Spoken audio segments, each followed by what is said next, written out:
I like fire. You like fire. Let's set shit on fire.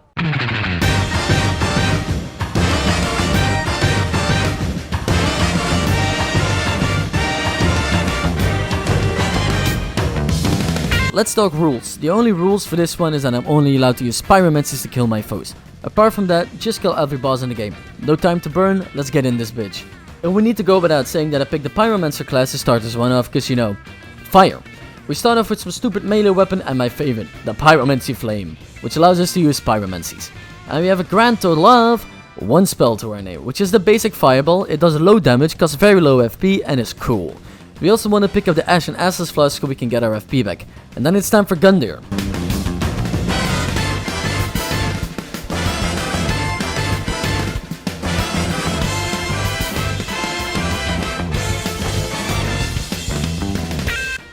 Which we burn to a crisp with our fireballs. It wasn't really a tough fight.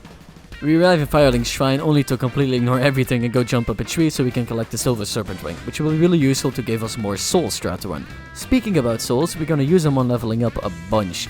And the first thing we do is actually level up our faith so we do even more damage to everything. Now, we would like some stronger spells to use. Unfortunately, we need to get this from the Undead settlement, and that's quite a ways away because we need to kill someone who doesn't want us to get there. His name is Vord. Yeah, it's this cute little puppy here. Well, he's not actually that cute, he kind of wants to kill us. But, you know, he's still cute in some... Wait, no, never mind. We'll just have to put him on fire like all the other guys. And to be fair, the fireball still does a very decent amount of damage. It must be because Vord is like, you know, an ice elemental kind of dude. Well, he's dead now, so let's raise our banner and get abducted by demons. After taking the Demon Express, we arrive in the Undead settlement, where we run past some farmers, see some followers of the flame perform some ritual, and 3 Cornix of the Great Swamp, who is more than happy to teach us some more fun pyromancies. And I want one in particular, the Great Combustion. This is a melee type spell that does very good damage for the point we are at in the game. We just need to do one other thing in the Undead settlement. That is very, very important to me. We need to kill this fire demon, because he drops, well, nothing useful. It's just to show that if my foes are resistant to fire damage, I'm just the slightest bit fucked. Anyways, we go to pick up the Chlorophyll ring for that sweet extra stamina recovery and move on.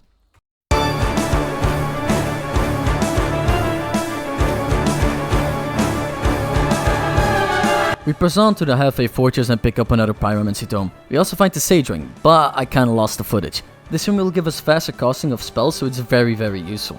I do have a little trick up my sleeve for later on to do with casting speed, but that's not for now. We arrive at the best part of the game, Fair and Keep, the amazing swamp. Now I actually just really hate this area, so let's put out some flames and get on with our day. Now there is one little thing I want to pick up here, and that is a Dream Chaser's Ashes.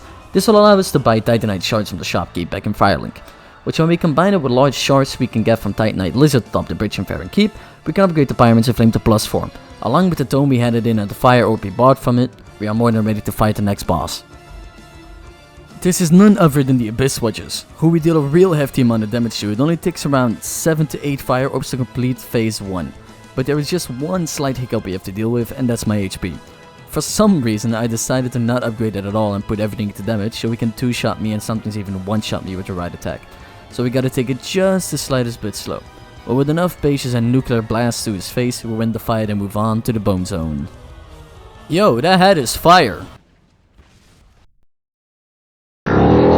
Anyways, we pick up the Undead Bone Shards from the Skelly Ball and go on to High Lord Wolnir. And I can confirm, Wolnir is a boss. That's about it. He does have a cool little Dark Tome in his arena, but Cornix won't have anything to do with this. Kinda sad. Guess we just gotta keep going. And by keep going, I of course mean go back and destroy a bridge. We go down this bridge and pick up a ring that increases our damage by 20%. We also pick everything that is not bolted to the ground to upgrade our flame even more. We also use this giant crossbow to kill this sandworm looking thing and go into the ruins. The ruins hold some pyromancies for me, so we pick up the next tome and hand it into Cornix, who is very pleased with me and now sells me chaos spells. And the one I want is a chaos fire orb, which leaves behind some lava where it impacts with an enemy and does some bonus damage to it. It was one of my favorites from Dark Souls 1, which by the way, if you want a Dark Souls 1 pyromancy one, just let me know in the comments. Hey, and while you're down there, maybe subscribe and like, maybe? But we won't be killing the old Demon King yet, since, well, we only do fire damage and he is quite resistant to that. Instead we pay a visit to the Crystal Sage, who is not a fan of our fireballs and just ceases to exist. I managed to scrap all the titanite together to upgrade my weapon to +6, so I deal more damage now than I used to do. And speaking of damage, I once again don't upgrade my health, but do upgrade my damage, because I'm just stupid. I'm gonna regret this, by the way. We also venture into the courtyard of the cathedral to pick up a very special item for this one that I discovered in my research. The Saintry Bellvine is a sacred chime used to cast miracles. I know you're paying attention to everything that I'm saying, so you must be thinking you can't cast pyromancies with that. And indeed you can, but what it does do is make it so your casting speed is the max it can be, even when you hold it in your offhand. So from now on you'll be seeing me use that chime in my offhand for the rest of the run. We now make our way into the cathedral itself so we can go pick up the Lloyd Sword Ring to push our damage even further. With all of the damage buffs you might just be able to fight the deacons and win. Nah, I'm just kidding. The deacons get absolutely obliterated by your splice damage. I'm really starting to like setting shit on fire now.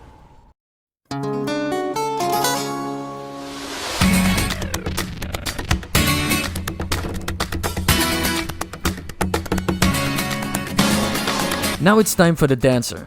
Why the dancer? I like her. We're doing way too much damage for this fight. So much even that I dropped my guard and died, because I still got no HP at all. But hey, second time is a charm, and we got her down with just a couple of fireballs. She gives us a very nice reward of souls, which seeing as I just died because I didn't have enough HP, I of course spent it on my fucking god. Stop upgrading damage, upgrade your health! Anyways, we go to Irithyll and say hi to this cute little pupper. He did in fact not want to play anymore. Now being very depressed, we make our way to the dungeon. There was a special someone we want to go meet with, but first we need the key to free her from herself. On our way to go pick up this key, we also find this dragon torso stone which allows us to turn into a dragon. And since we're using fireballs and such as our weapon of choice, it only seems fair that we continue on as a dragon from now on. So most of the time, aka when I remember to, I'll be a dragon. After deciding to be a dragon, we continue on and find ourselves the key that is needed to free our Dark Lady from her prison. Which we do. We meet Carla. Carla is a witch, and a dark one at that. You could progress her story into making her become good and not dark, but I need to dark fire pyromancy, so yeah, too bad. Once we meet her back at Fireling's Shrine, we can give her the pyromancy tome we found in Wolnir's room and unlock 2 dark pyromancies, a dark fireball and a dark combustion. We need this for a couple bosses who are very resistant to fire damage, such as the old Demon King, which you can now very easily kill using these pyromancies. Awesome! Also, we can use the soul that the old fire demon drops to turn into a pyromancy. Just gotta go kill the tree. Alright, so here it is. This is a pretty good pyromancy as well. Now on to Yorm the Giant, who is immune to fire damage, so we need the dark pyromancies for him as well. And even though you might think this will be a difficult fight, it really isn't. I can just aim up and hit his head for massive damage, and a stagnant for even more damage.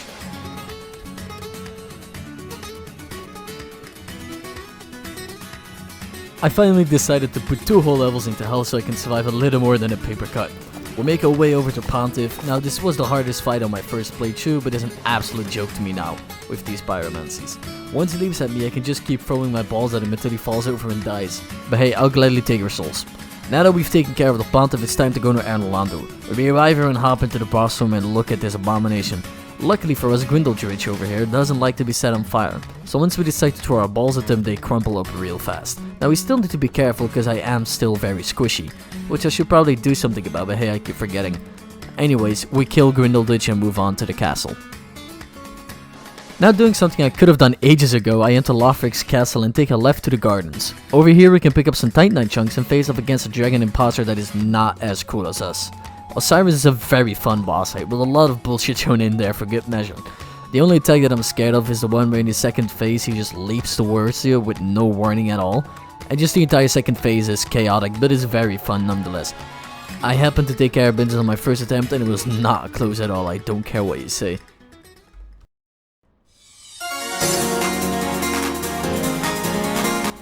I finally decided to actually put some levels into Vigor and survive more than a slap off a damn paper cloth. I'm gonna need this help to go to the Untainted Graves and face off against Champion Gundyr, who is such a cool fight. The aggression, the spins, and most importantly the death stare in his eyes waiting to come crashing down on me as he runs towards me with murderous intent.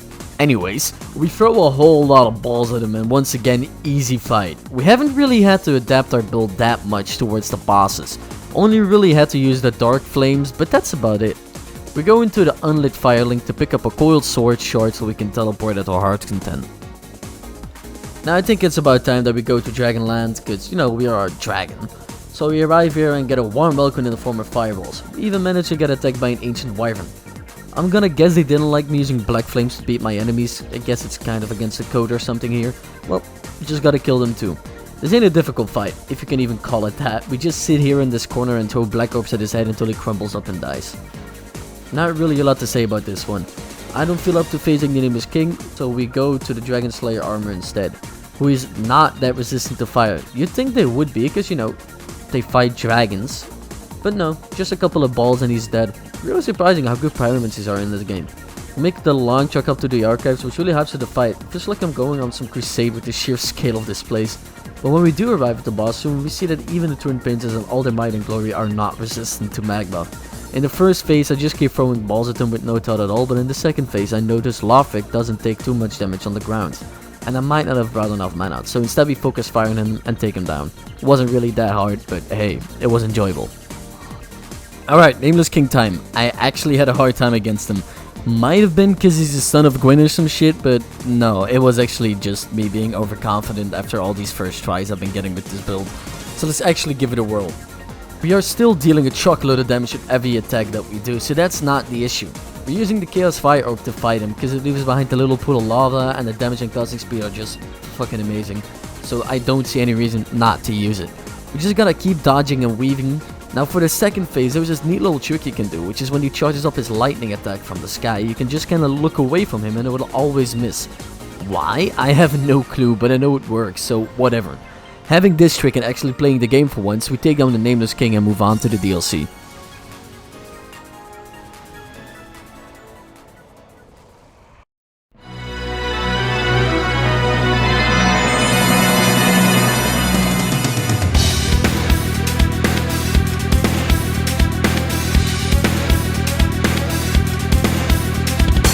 I go have a talk with Gale here and he convinces me to touch a piece of scrap and I somehow end up in a painting. I don't know how this happens, but it keeps happening.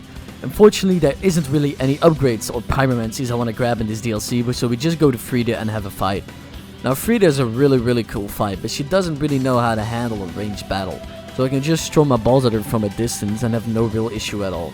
In second phase, Irithyll joins the hunt, but he's a big old piece of meat that we need to cinch. He takes a huge amount of damage and it's impossible to miss. The only issue is when Friede decides to heal the big fat bastard. Now for phase 3 it's the same as phase 1 with more flares, so just range attacks and she died. But we didn't actually have enough FP, so not first try I guess. Awesome, time to go to the second DLC now. We arrive in the drag heap and skedaddle around until we get to this part. There's actually something I want here, and that is something that Zoe over here drops. She drops Flame Fan, which is a summoned weapon. Oh my god, is this a reference? I didn't use this one in the summoned weapon one, mostly because I didn't want to get a Pyromancy Flame and upgrade it. But it's not a weapon of choice against a demon prince coming up, because this is a demon, and resistant to fire, so we go back to our dear old friend of Black Fire. We focus our attention on the demon in pain so that we get an easier phase 2 with a punishable laser beam attack. Once we kill the demon in pain, the demon from below will be easy to finish off. Now the second phase demon gets a lot more HP and resistances, but not resistant to dark type damage. We just continue on with our assault. Here you can see the laser beam attack instead of the meteorite shower that is way harder to dodge.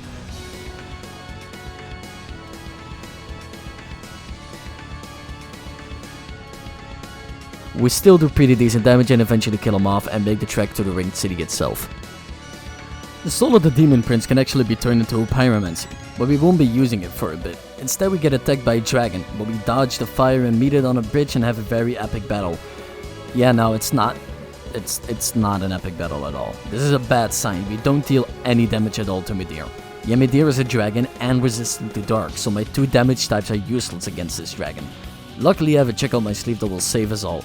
I can go back to Keep and kill the stray demon, and turn his soul into Boulder Heave, which is a pyromancy, so it counts. Boulder Heave has no range at all, but does physical damage, so we can use this to fight Midir. We will just have to be very patient and time our attacks against the dragon. Once I go phase 2, I get the opportunity to punch a laser attack. What's the deal with this DLC and lasers? But anyways, we get to do a lot of damage here and kill Midir and move on. Alrighty, only a couple more boss fights to go. First up, Half-Light. Now Half-Light is usually a hard fight for me on these runs, but I have a trap card. It's Seething Chaos, the pyromancy we got from the Demon Prince. It leaves a rock on the ground that explodes after a bit, dealing huge damage and knocking over NPC enemies. So we spam this around until Half-Light perishes. finally, a run where I don't want to kill myself because of this guy. But we do still have one more NPC fight to go, and that's the Gravetender and his Great Wolf. Luckily, they don't much like getting set on fire, so we just throw some balls at them, and I also join Half-Light in NPC fights I don't want to do again.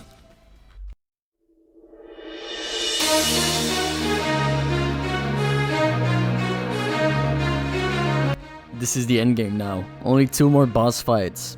First up, Slave Knight Gale. This is a true cat and mouse kind of boss fight. Along with him being possibly my favorite boss fight in the entire Soul series, I just love this fight. The first phase is just us backing up and throwing chaos balls at his face until he decides to take a breather and bleed on the ground a bit.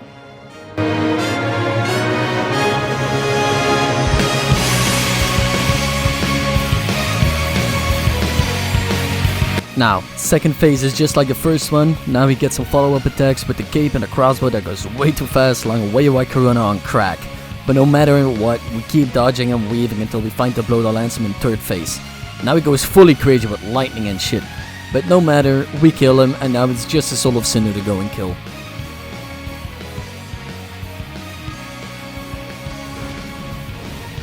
And we go at him with every pyromancy that doesn't deal fire damage, because he is resistant to fire damage. We have Black Fire and our Boulder to help us kill the Soul of Cinder. In the first phase, we just gotta juggle a bit with all the different weapons he does. The best one for me is probably the magic type, because I can easily punish him for loads of damage.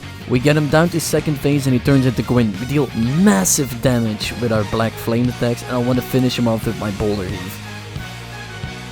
Oh, I died right at the end of the last fight. Don't look at that. Here, look at this instead. So yeah, we did it. Pyromancy only in Dark Souls 3. This was a suggested one from one of you guys actually, so thank you for the suggestion. I really liked it. And I would say that this is a fun one to do yourself. Not too hard, but very fun. So I hope I'll see you guys later. But until that happens,